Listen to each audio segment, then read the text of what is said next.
Olá, amigos. Sou Claudete Moura. Estamos estudando o Livro dos Médiuns, no capítulo 29, que fala das reuniões sociedades espíritas. Estávamos comentando no programa anterior da divisão que pode haver entre os membros de uma sociedade espírita, de dirigentes, de trabalhadores, de frequentadores. E daí nós estávamos concluindo com Kardec que a diferença de ideias, de opiniões, se revela muito melhor, numa casa muito grande. E daí pode algum espírito inferior se valer dessas divergências para incitar a discórdia, Então, quanto maior a reunião, é mais difícil contentar a todos. E nós já falamos que cada um quer o quê? Que os trabalhos fossem do seu gosto, que fossem tratados assuntos que interessam a eles, que o título de sócio lhe dá o direito de impor os pontos de vista, só porque ele paga uma taxa mensal para ajudar a manter aquela casa, aquela sociedade. Então isso vai causar uma divisão entre os indivíduos insatisfeitos. E daí o que pode surgir? Protestos, causas de mal-estar, que mais cedo ou mais tarde levam à desunião. E muitas vezes levam à dissolução. Acaba a casa. Porque os espíritos inferiores aproveitam da situação para poder, então, trabalharem a seu gosto. A queda de uma grande sociedade pareceria um insucesso para a causa espírita, e seus inimigos não deixariam de explorá-la. Quando uma casa espírita muito frequentada, muito grande, fecha suas portas, é um prato feito para os inimigos explorarem.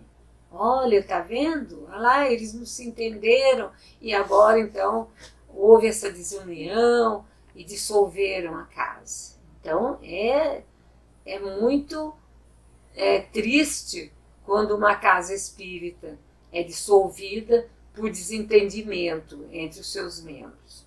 Os membros de uma sociedade assim agindo não seriam verdadeiros espíritas, diz Kardec, pois o primeiro dever que a doutrina impõe é o da caridade e da benevolência.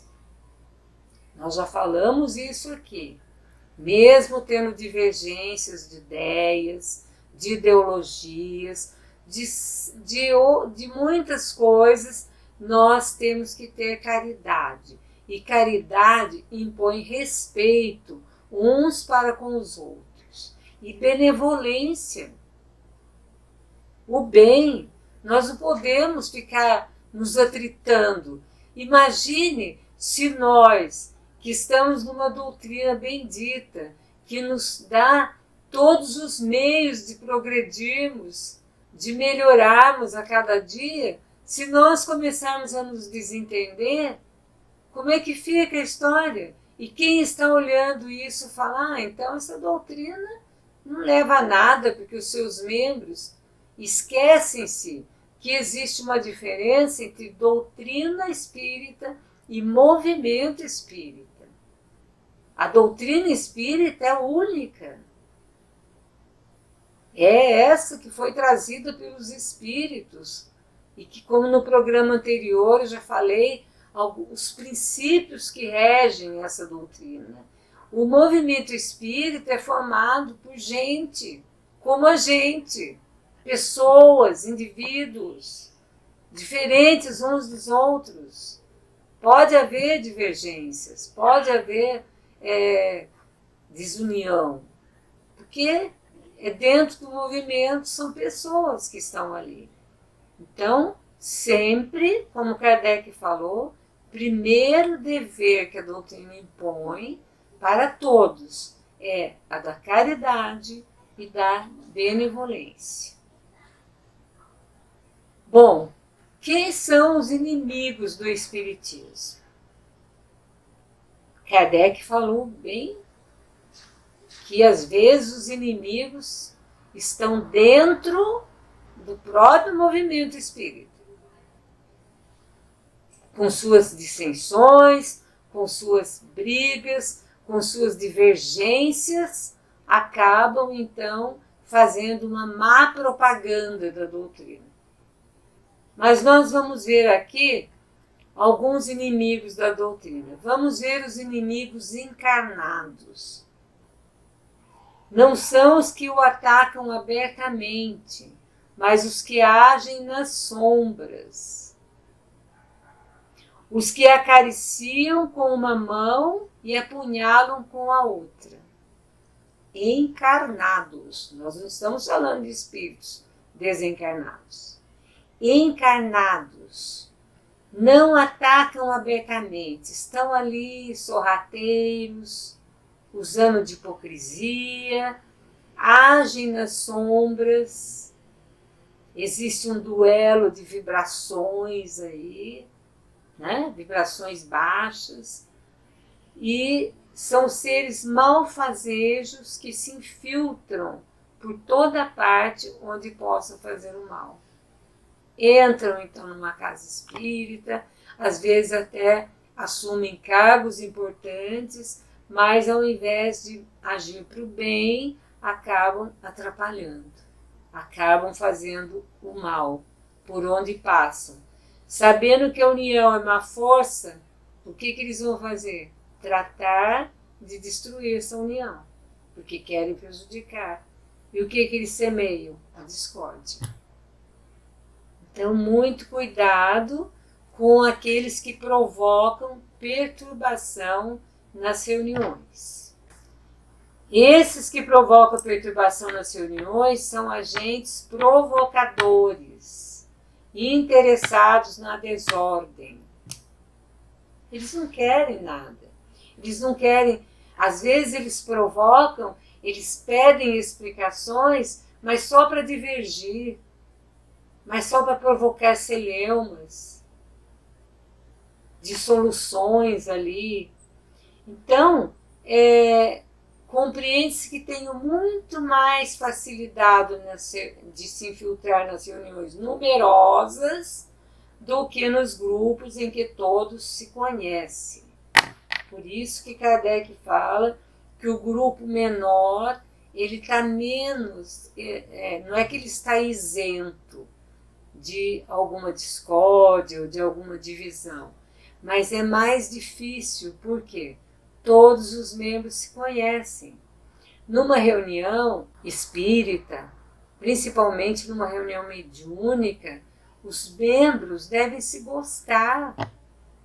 Se tiver um ali que tem antipatia no outro, ele já vai provocar um grande desafio para os coordenadores espirituais.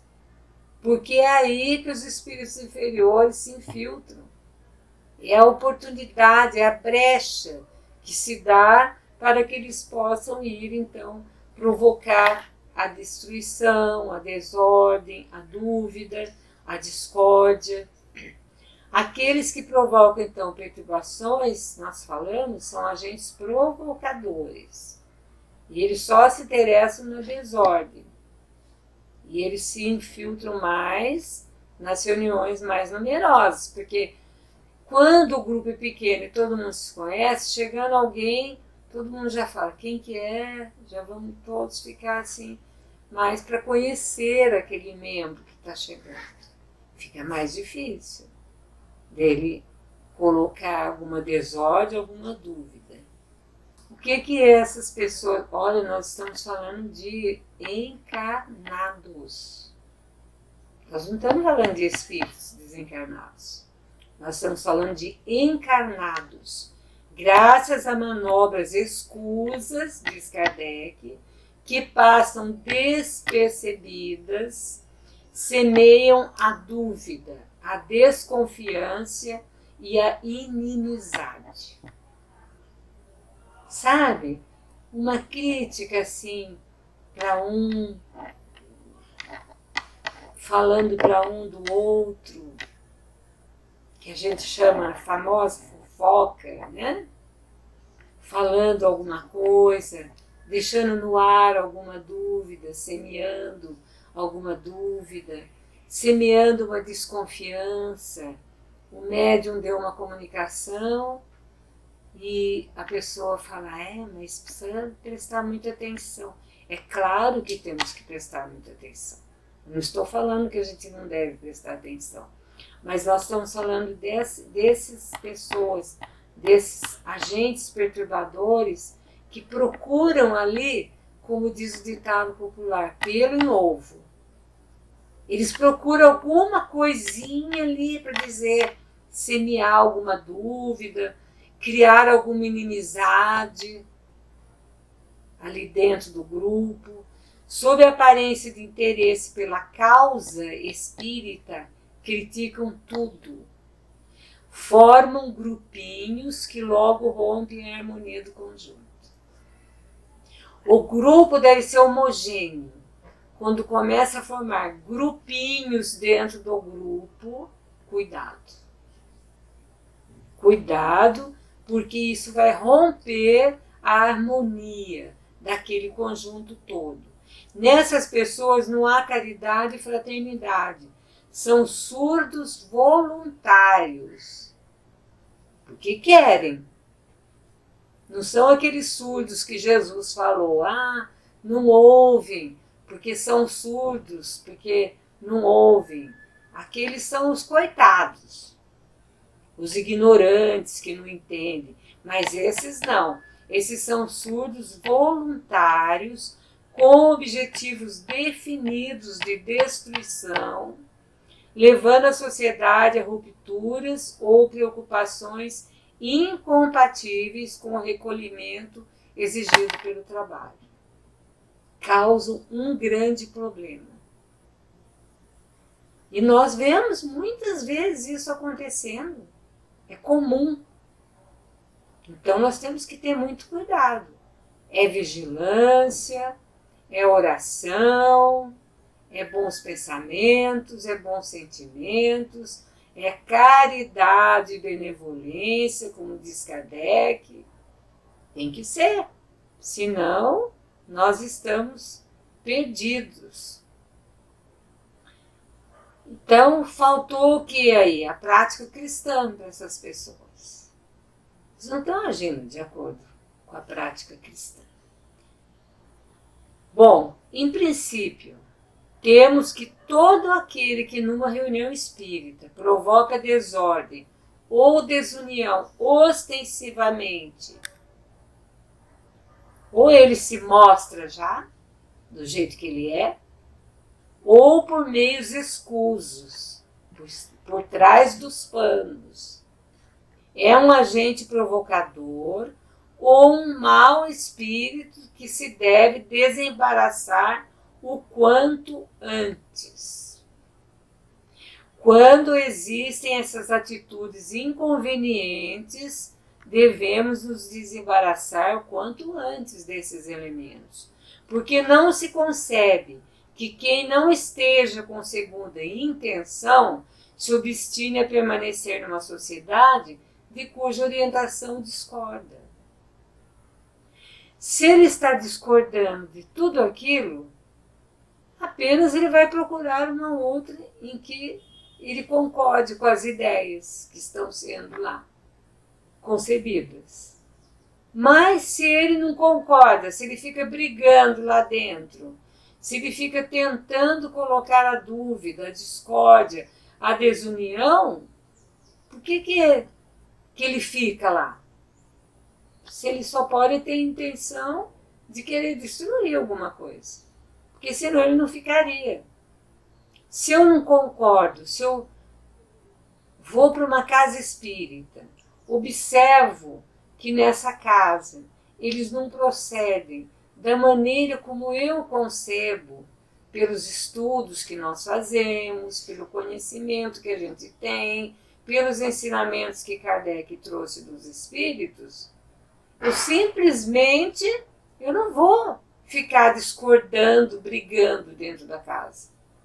eu vou procurar um outro local onde as minhas ideias, aquilo que eu acho que tem que ser, pelos meus estudos, pelos meus conhecimentos, eu vou procurar. Então, por que fica uma pessoa lá dentro discordando da orientação, só provocando discórdias entre as pessoas? Além das pessoas malévolas, há as que levam a perturbação onde comparecem.